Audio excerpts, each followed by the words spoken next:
Hello everybody. In this lecture we want to talk about the optimization applications. So there are many applications that we need optimization techniques to find out what is the optimal decision for doing that.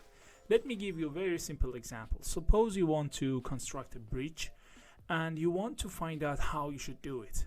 Definitely you want to do it in an optimal way. So the decision variables are some let me name some of these decision variables. So, for example, you want to know if you want to create a bridge between 2 points, how many piles are needed? What is the optimal distance between these 2 piles? And also how much cost is needed for doing that construction? How many workers do you need for doing that in a minimum time?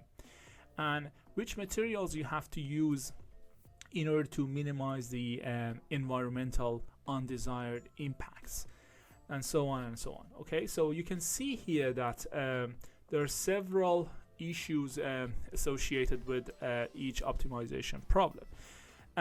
So those objective functions and decision variables are dependent on the application. So let me give you another example. Suppose you want to build an aircraft, okay, and also you want to know, for example, how much fuel does it need, what is the aerodynamic constraints that should be satisfied, how much material do you need, what is the cost of building such a huge object, okay, and what are the safety issues. So you want to decide in an optimal way to better use your resources, okay. So for this purpose you need to know how to deal with different kind of constraint creation and how to find out what is the optimal decisions in this regard, okay.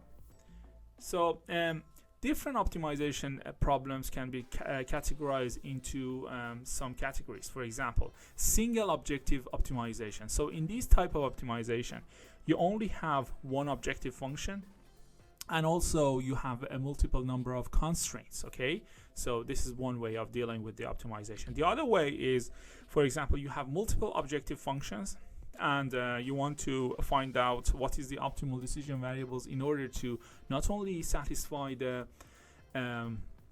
decision constraints, but also the objective functions are both optimized. They can be minimized or they can be maximized, okay. And sometimes the objective function is inside the constraint. So you can see here the objective function 2 is inside the constraint. For example, let's say we want to maximize OF1 and we have an additional constraint saying that OF2 should be, for example, less than something or bigger than something, okay. So this is called multi-level optimization. So at the upper level we have some objectives, and at the lower level we have other objectives. And for each type of optimizations we need to know how to deal with them, okay. That's it.